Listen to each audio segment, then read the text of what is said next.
anybody who feels offended can now say, you and I are having this conversation now. We could be reported to the police for any number of things, and I wonder if we will. So, another subject access request coming up, I think.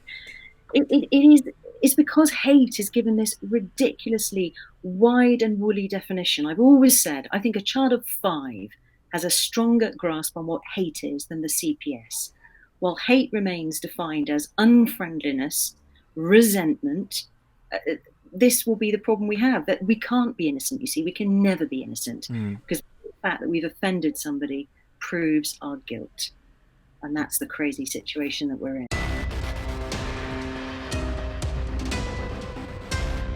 In this country, we've never had a Checker, a Gestapo, or a Stasi. We've never lived in an Orwellian society. That was Mr. Justice Julian Knowles on the landmark Miller versus College of Policing case. In brief, he was visited at work by the police to check his thinking when he tweeted about the government consultation on the Gender Recognition Act.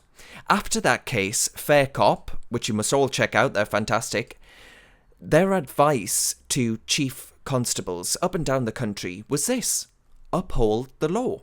If you have to choose between the guidance and law for the sake of liberty, choose law. But are they?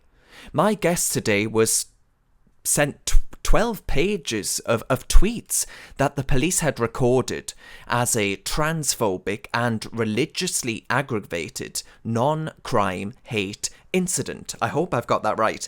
It's for that reason that she's worried that what the police are being told to do with regard to hate crimes and incidents doesn't make any of us any safer.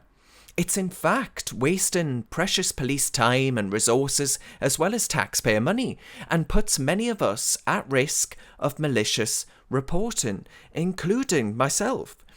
So Sarah Phillimore is a barrister that specialises in family law, and I'm delighted to say joins me now. So hello, Sarah.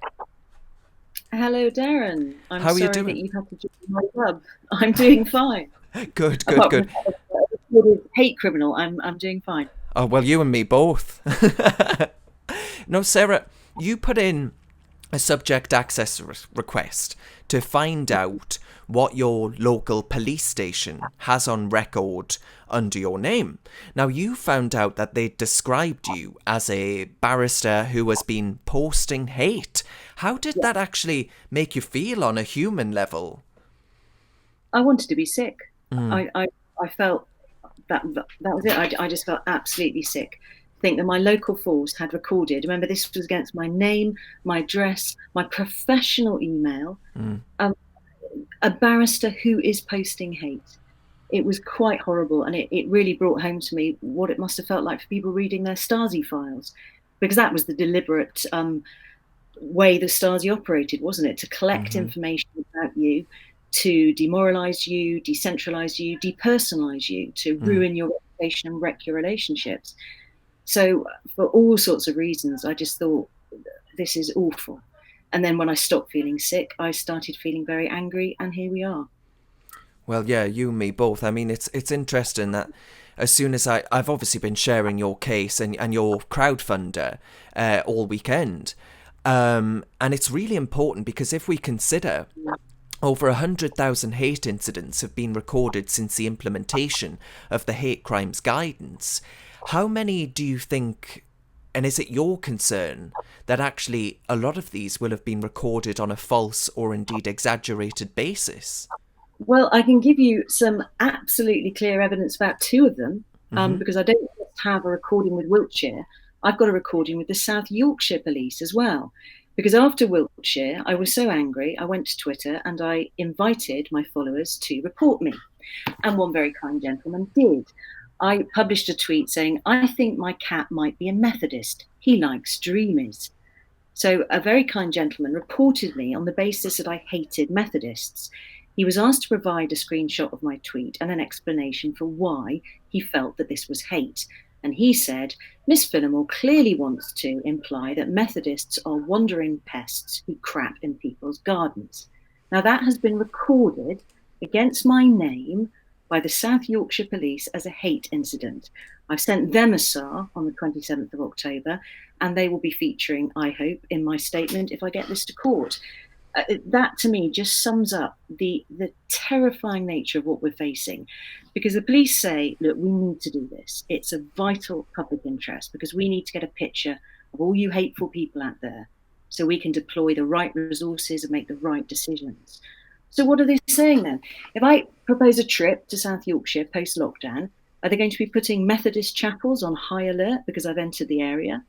This is insane. Hmm. I'm not given to hyperbole, but Hmm. I can't think of any other word to describe this. It is insane and it is wrong. It's not making us any safer, and it doesn't give me any faith that the majority of those 100,000 plus complaints have been legitimately recorded. Hmm. And of course, they're recorded against us in secret. I only know about mine because somebody boasted about it on Twitter. And of course, the second was reported at my behest. That's the I only only. know about mine because actually it was Julia Hartley Brewer sent me a text message saying you should find out if it's been reported as a non-crime hate incident. And Very of good advice. course, my solicitor did, and they got back and said, yes, it has been. And I just thought, this is incredible. And for those that don't know, I was under investigation for my interview with Dr. David Starkey, in which I was under investigation for allegedly contravening Section 22 of the Public Order Act, which, by the way, an unprecedented use of that act to regulate speech and debate. Do you think actually that assaults on freedom of expression and of the press are getting far worse? Oh, absolutely. Because what's happened in the past couple of years just defies description. I didn't think Berlin Wall fell down when I was 19 or pulled down. And I didn't think when I was approaching 50 that I'd be having these kind of conversations. We seem to be taking steps backwards. And really, ironically, for all these noble reasons of diversity, inclusion, and love. But it seems that the need for diversity and inclusion comes with it with a big stick that's being wielded. And that stick is not a very nice one at all. So I certainly think in the past couple of years, I mean, certainly since the whole debate about sex and gender blew up, I'm seeing us regress at an astonishingly quickly and alarming rate back to repressive totalitarian practices I thought had died out in Europe 50 years ago. But here we are. What will your legal challenge actually seek to do? What will you hope will be, I think you will actually be able to raise the funds to take this forward. I do hope so. And I'll put the link in the description as well. But I wonder, what actually does it seek to do? Could you just set out in layman's terms what Yeah. actually you'd like to see happen? Well, there's already Harry Miller is already bringing a Yeah. challenge. He's gone to the Court of Appeal, and his challenge was primarily on Article 10 of the European Convention. So he said the recording of him as a hate incident had a chilling effect on his freedom of speech. That was knocked out at the first hearing, but an appeal was allowed. Now, I'm attacking the hate crimes guidance from a different angle, and that angle is Article 8 of the European Convention and data protection. Now, my lawyers have written a fantastic letter before action, insofar as I can understand it, and a lot of it, I'm afraid, does make my eyes glaze over. They are saying, in terms, what was done to me, what is being done to everybody, is utterly incompatible with our Article 8 rights and the principles of data protection. Because I will be saying information, sensitive information about my political views, was recorded in secret on a malicious allegation, and I was never told about it. Also, Wiltshire are going to retain my data for 6 years. I don't know how long South Yorkshire think they need to know about my Methodist hate, but I imagine they too will say 6 years. So my lawyers are not messing about. They have asked for the withdrawal of the hate crimes guidance by November the 20th, or we go to court, because they have said in terms it is advising the police to do something which is not and can never be compatible with Article 8 and data protection principles. So one or the other of these arguments has got to succeed, either the Article 10 or the Article 8 points, because what we're looking at here is it is simply unlawful. Mm. And I'm flabbergasted and frankly angry that I haven't had a single comment or even apparently any notice from human rights lawyers about my crowdfunder. What the hell's going on?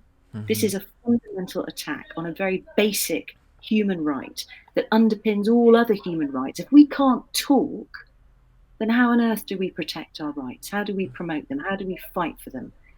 I'm glad I don't feel sick anymore, and I feel angry, and hopefully it's going to motivate me to get through this, because I think what happened to me, what happened to you, was appalling. It's Do you no think? place. Do you think that if you weren't a vocal advocate of speaking up for protection of sex segregated spaces and things like that, as far as being a staunchly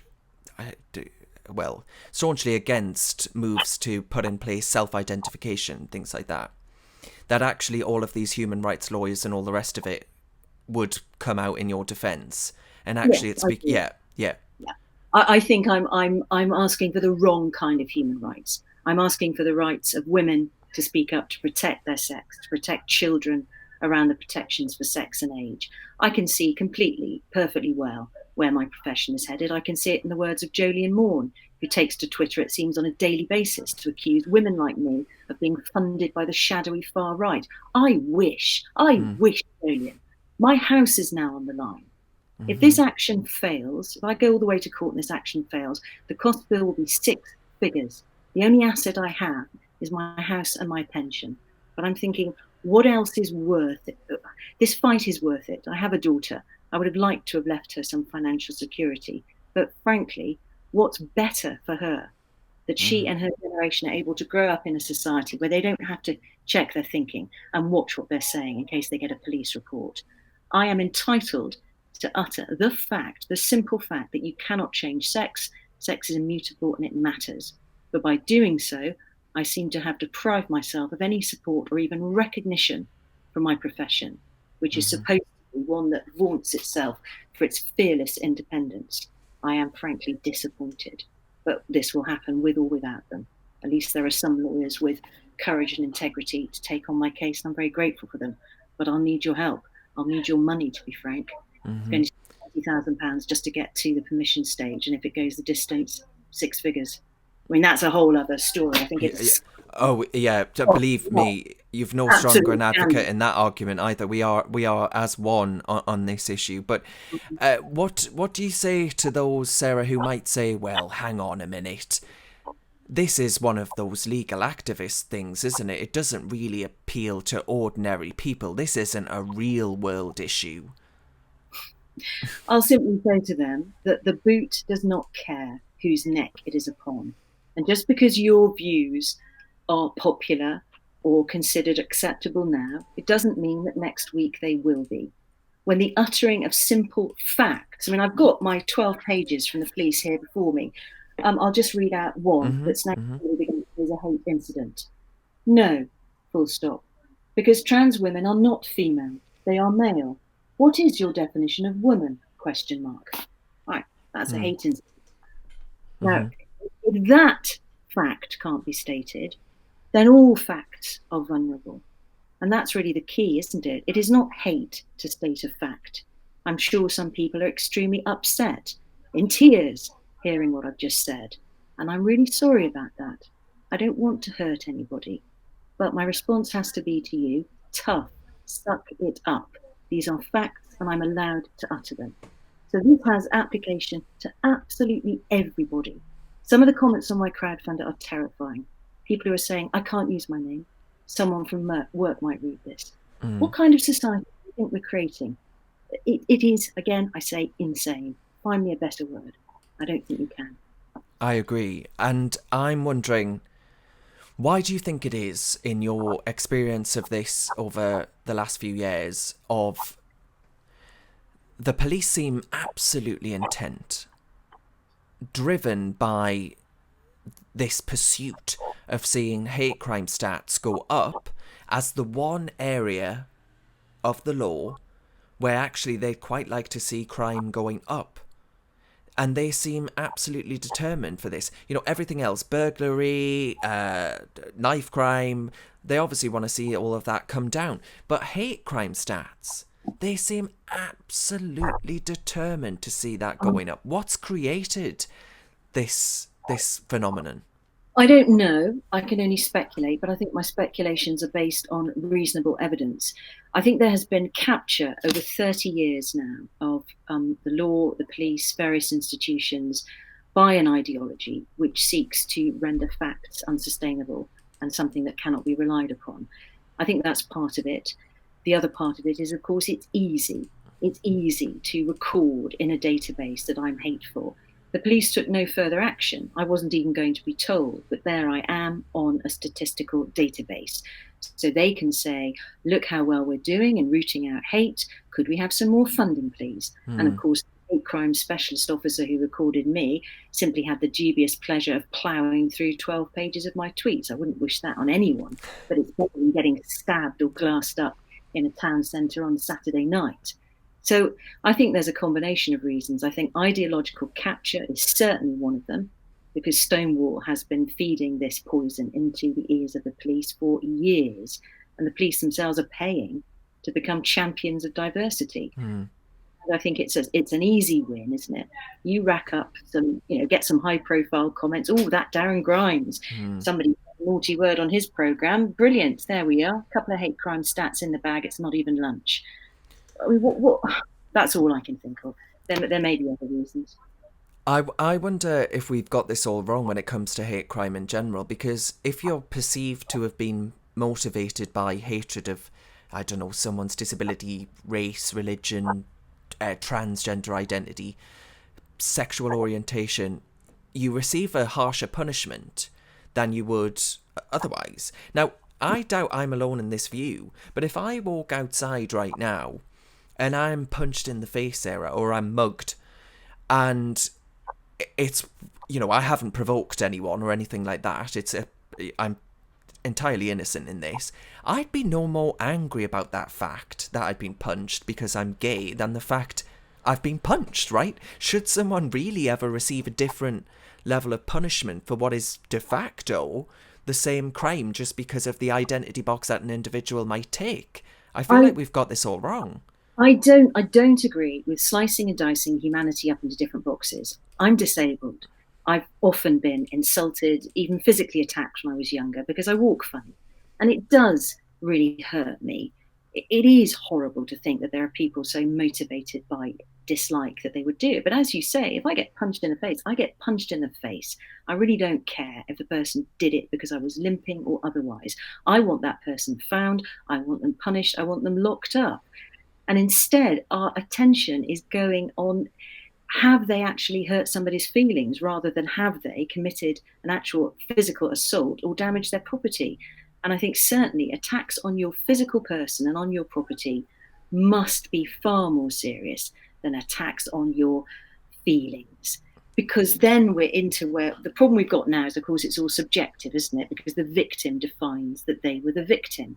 So what we're doing is giving free rein to, frankly, the hysterical, the thin-skinned, and in my case, the actively malicious. And I'm sure in your case as Mm, well, I've mm, noted from a brief perusal of your online activities, some people are not your fan. no. So we wonder how many of those people urging the Met to take action against you were really motivated by fundamental, noble feelings that it's wrong to be racist, or maybe they thought this was a good way to stick it to Grimes. We'll never know, because the police are also forbidden from inquiring as to either the rationality or the motivations of the person complaining.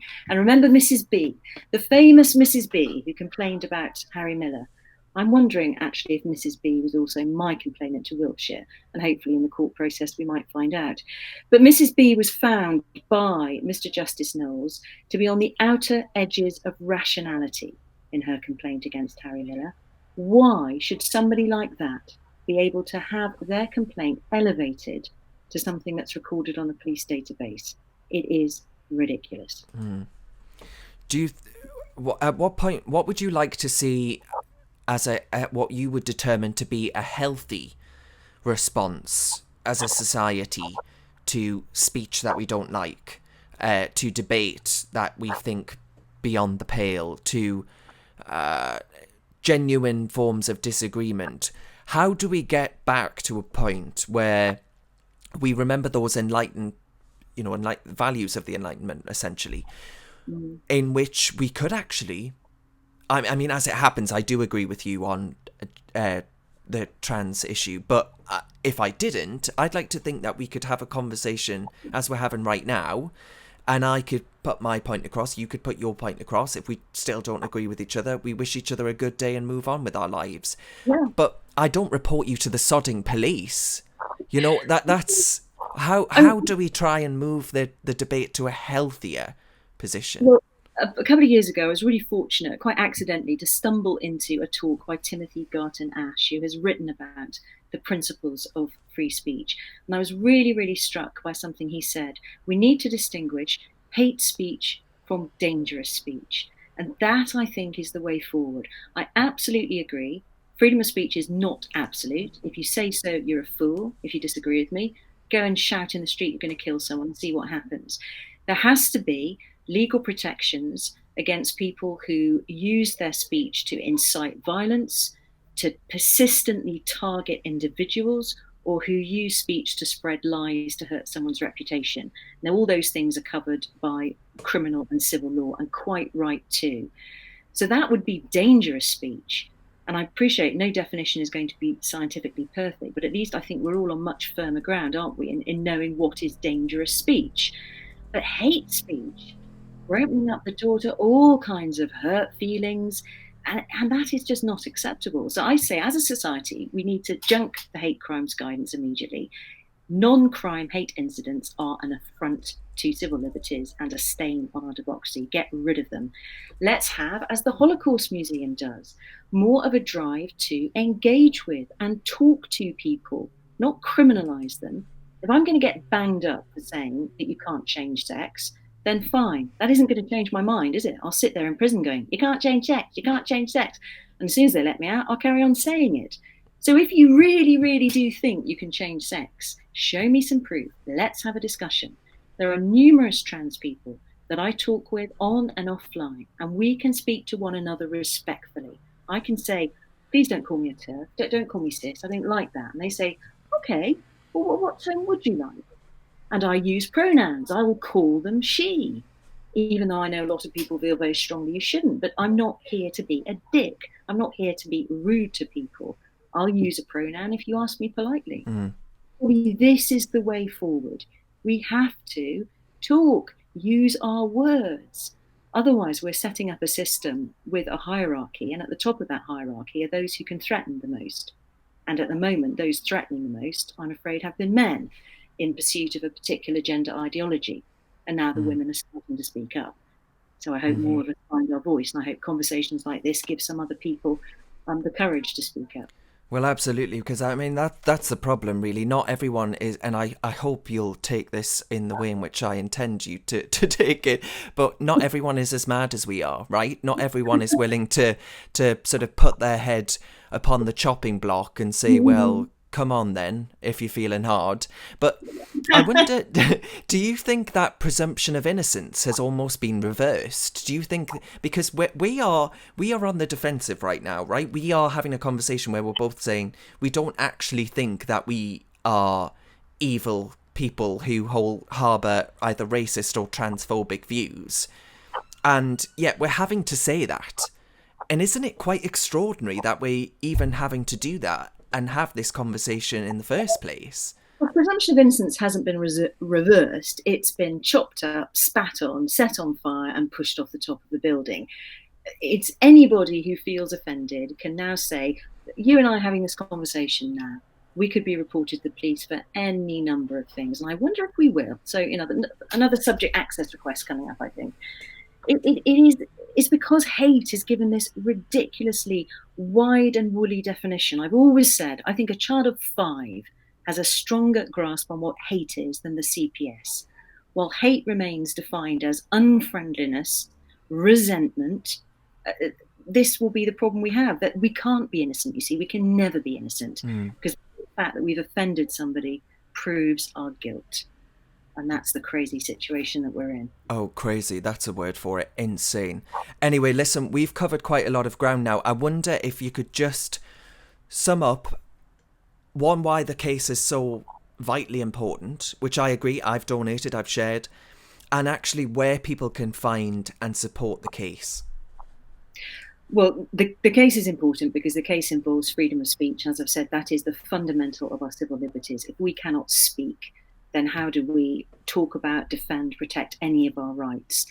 I know people will say, oh, you're just recorded on a police database. What's the problem with that? Well, the problem with it is I'm recorded as a hate incident. I'm recorded as a barrister posting hate.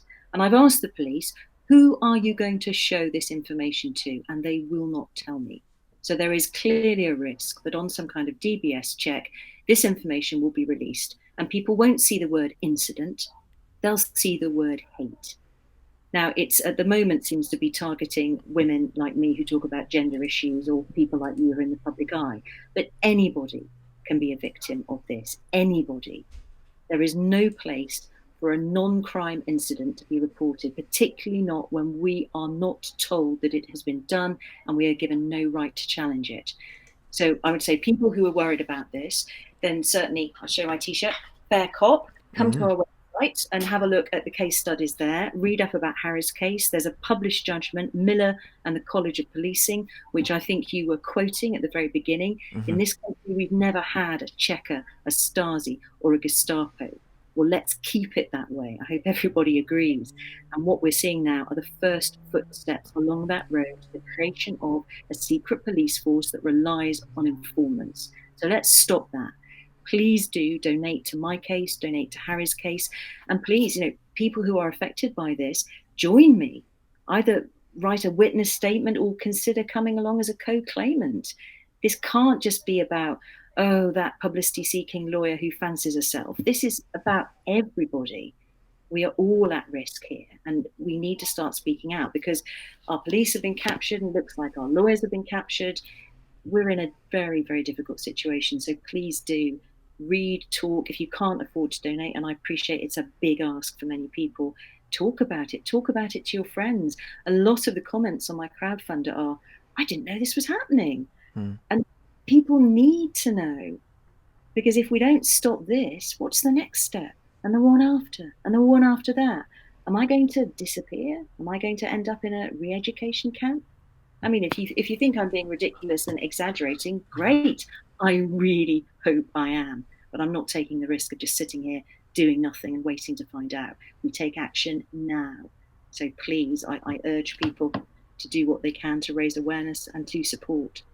Well, listen, Sarah, you've got my absolute full throttle support. You really have. And I wish you all the very best. Now, as I'm sure you'll agree, that was an absolutely fantastic interview. Please do consider hitting the link to the Crowd Justice page in the description of this video and giving some support if you're in a position to do so. Even just sharing the link if you can't give any financial support will go a long way to raising awareness for it.